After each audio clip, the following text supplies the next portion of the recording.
Լրագրող Լիա Սարգսյանը տեղեկություններ է հրապարակել, որ Նիկոլ Փաշինյանը պետական բյուջեի հաշվին 3 միլիարդ դրամի կամ մոտ 8 միլիոն դոլարի պարգևավճար է բաժանել բարձրաստիճան պաշտոնյաներին։ Ամեն մեկի ստացածը հասել է մինչև 18,000 դոլարի։ Եվ սա թոշակը ընդամենը 10,000 դրամով բարձրացնելն անիմաստ համարող նիկոլական էժանագին բացատրությունների ֆոնին։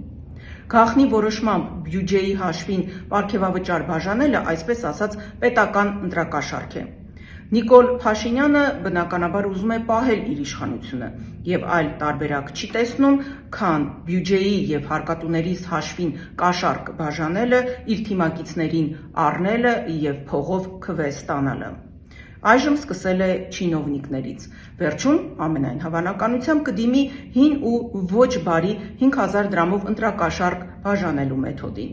բայց դա իրեն չի փրկելու։